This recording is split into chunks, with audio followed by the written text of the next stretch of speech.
Bienvenidos a La Biblia Sorprende, el programa donde la historia, la arqueología y la Biblia se funden para dar respuestas a las grandes preguntas del hombre.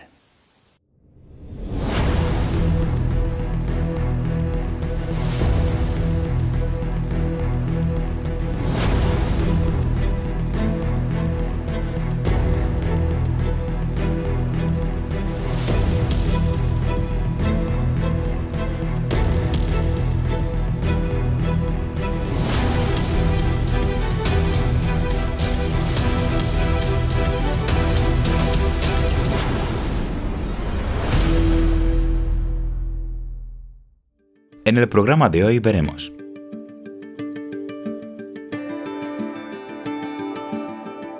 ¿existió Jesús? ¿Es un personaje histórico o un mito religioso? ¿Hablan de él los historiadores? ¿Qué es lo que dicen?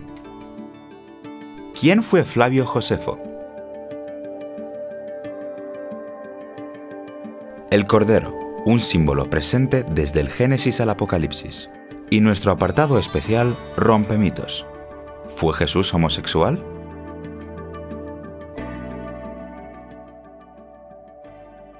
Jesucristo, uno de los hombres más conocidos de la historia, pero ¿existió de verdad?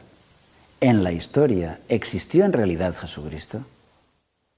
En este programa estaremos viendo algunos datos históricos que nos pueden mostrar que Jesús realmente existió. Los historiadores romanos de la época de Jesús lo dejaron por escrito en sus libros. Jesús fue un personaje histórico.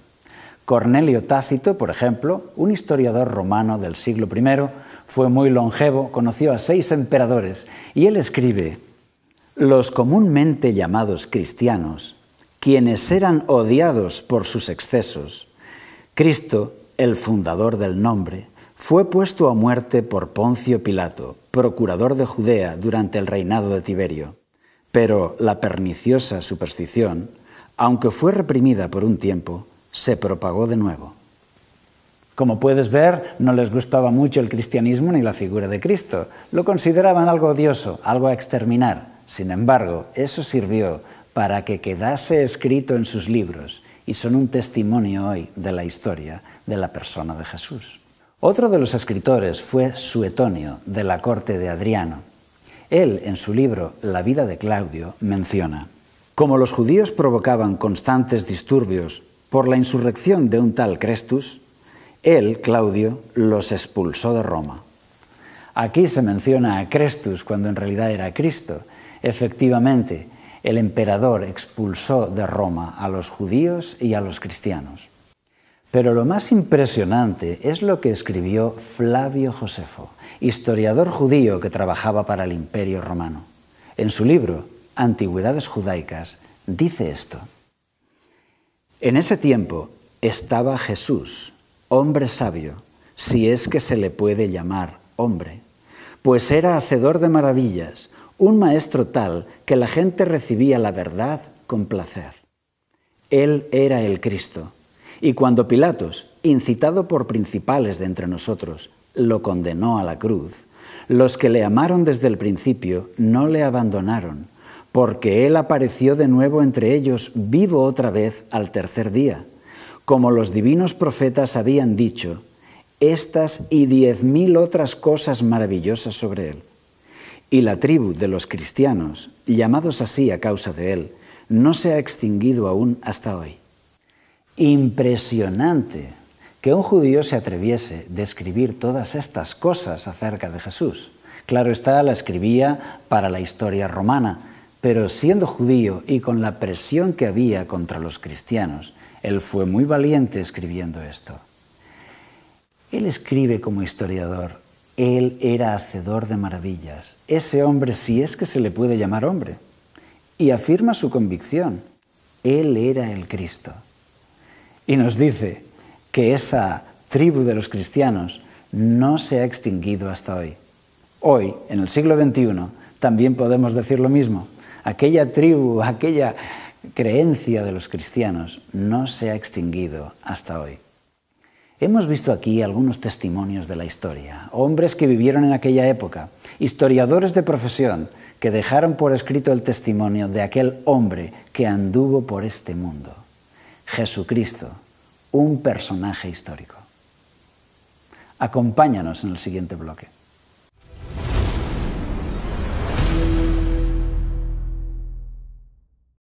El Cordero, un hermoso símbolo. El Cordero es ese animal inofensivo que no tiene garras, ni colmillos, ni cuernos con los que atacar a los demás. Es el animal manso, pacífico, un símbolo de Jesús, el príncipe de paz. Y ya desde antiguo ese símbolo apuntaba a la muerte del Salvador. En el libro de Isaías, el capítulo 53, allí estaba profetizado. Mas Él herido fue por nuestras rebeliones, molido por nuestros pecados. Por darnos la paz, cayó sobre Él el castigo, y por sus llagas fuimos nosotros curados. Todos nosotros nos descarriamos como ovejas, cada cual se apartó por su camino, mas Jehová cargó en Él el pecado de todos nosotros. Angustiado Él y afligido, no abrió su boca, como un cordero fue llevado al matadero. Con estas palabras solemnes e impresionantes, el profeta Isaías pudo ver la misión de Jesucristo, que pagaría por los pecados de los hombres, que Dios colocaría sobre Él el castigo de la raza humana. Y esta es la maravillosa promesa, que tú y yo somos librados porque Él pagó el precio de nuestros pecados. Esa es la promesa, que todos los hombres pueden disfrutar de salvación, porque alguien pagó en su lugar, Jesucristo, el Cordero sin mancha. Desde la antigüedad, desde el tiempo de los patriarcas, los hombres sacrificaban un cordero en el altar. ¿Cuál era el significado? Estaba claro. Esperaban que vendría un inocente que moriría en su lugar. Y así, en el tiempo de los patriarcas, ellos realizaban el sacrificio con la esperanza de aquel que vendría para realmente morir por sus pecados. Luego, en el santuario israelita, el mismo rito del sacrificio del Cordero. Y luego en el templo de Salomón y en el segundo templo, siempre con el mismo mensaje: un inocente vendrá y morirá en vuestro lugar. Será sacrificado para perdonar, derramará su sangre, derramará su vida para que vosotros tengáis vida. Y llegó un momento especial en la historia, cuando Jesucristo ya estaba ahí, dispuesto a morir por nosotros. Dios tenía preparado un profeta que le reconoció y señalándole, dijo a los presentes: este es el Cordero de Dios, que quita el pecado del mundo. ¿Qué significa? Que este, Jesús, el que estaba ahí, era el Cordero de Dios, el auténtico, el verdadero, que iba a ser sacrificado para quitar los pecados de los hombres. Y vamos adelante con la siguiente batería de textos. Gálatas 4:4 dice: pero cuando vino el cumplimiento del tiempo, Dios envió a su Hijo, nacido de mujer y nacido bajo la ley. Esto significa que después de todos esos años de sacrificio, Jesús llegaría tomando un cuerpo humano en el tiempo que marcaba la profecía. Juan 3:16. De tal manera amó Dios al mundo, que ha dado a su Hijo unigénito, para que todo aquel que en Él cree no se pierda, sino que tenga vida eterna. Aquí nos explica que Dios dio a su Hijo único para entregarlo por la salvación de los hombres. Primera de Pedro 1:18 y 19. Pues ya sabéis que fuisteis rescatados de vuestra vana manera de vivir, la cual recibisteis de vuestros padres, no con cosas corruptibles como oro o plata, sino con la sangre preciosa de Cristo, como de un cordero sin mancha y sin contaminación. Aquí nos explica que Jesús es ese verdadero cordero sin mancha y sin contaminación. Mateo 27, 50 y 51. Pero Jesús, habiendo otra vez clamado a gran voz, entregó el Espíritu. Entonces el velo del templo se rasgó en dos de arriba abajo, la tierra tembló y las rocas se partieron.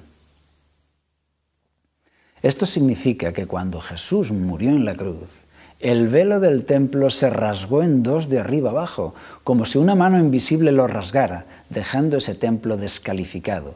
A partir de ahora, no iban a servir los sacrificios de animales.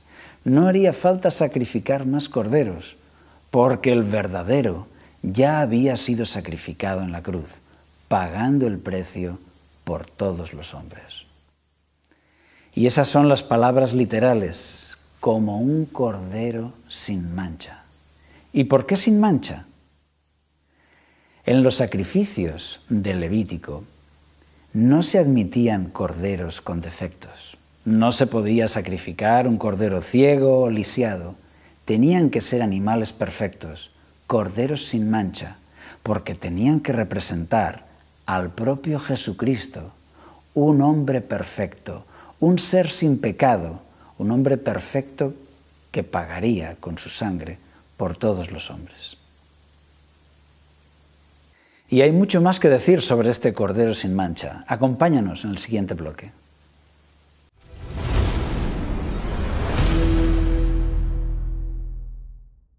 Y seguimos otra vez en este espacio Rompemitos, donde ponemos a prueba los mitos de la cultura de nuestro tiempo. Y esta vez con un mito que hemos titulado Jesús homosexual.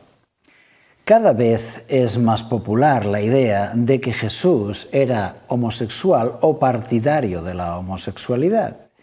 Y así se menciona de él, por ejemplo, que tenía al apóstol Juan como el apóstol amado, que también a su amigo Lázaro menciona la Biblia que era el que Jesús amaba a Lázaro, y también se dice de él que no tenía novia. En primer lugar, estaba descrito en el capítulo 53 de Isaías que el Mesías moriría por la humanidad y moriría sin dejar descendencia. Su generación, ¿quién la contará?, dice la Escritura. Él es el segundo Adán. Con el primer Adán empezó la vida de los hombres y él es el segundo Adán y él ya no tiene hijos. Él da su vida a todos los hombres. Jesús sabía que él iba a morir en su misión, que su vida terminaría en la cruz, y no estaba por la labor de formar una familia. Al contrario, estaba por la labor de concentrarse en su obra de salvación por los hombres. Y en cuanto a Lázaro, efectivamente, Jesús amaba a Lázaro, pero también dice la Biblia que Jesús amaba a Marta y María y que deseaba llegar a ese hogar y reunirse con ellos. Amaba a los tres, porque tenía un amor fraternal por esos tres.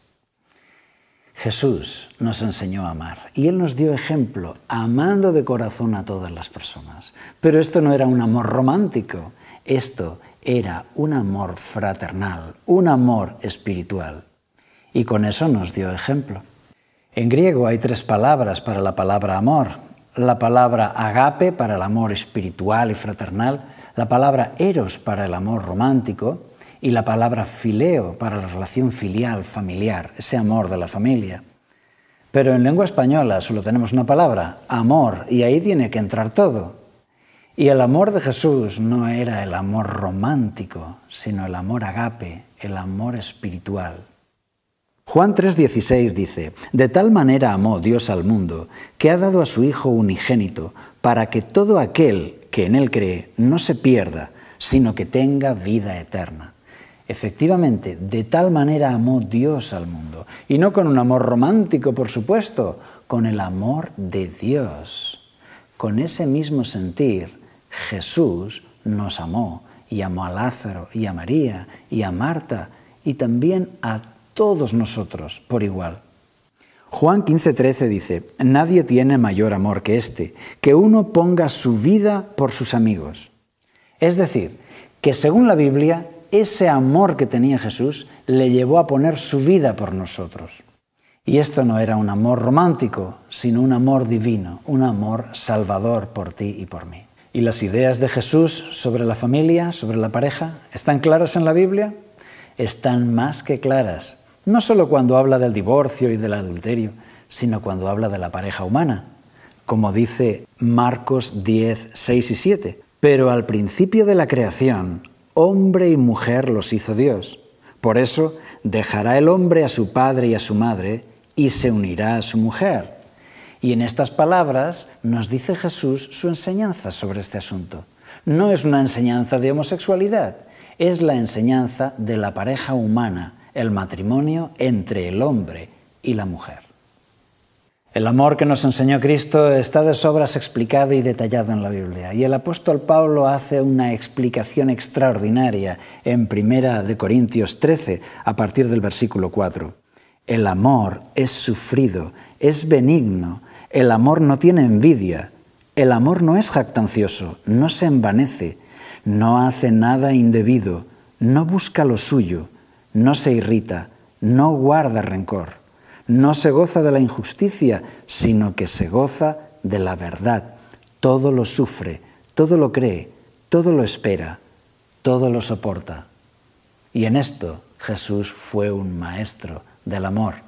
No del amor romántico, lo cual es, decirlo es casi una blasfemia, sino del amor espiritual. De ese amor que necesitamos aprender tú y yo. De ese amor que puede cambiar nuestras vidas. Por lo tanto, el mito del Jesús homosexual, desde aquí lo declaramos roto. Y te invitamos a que nos acompañes en el próximo programa de La Biblia Sorprende. Hasta entonces.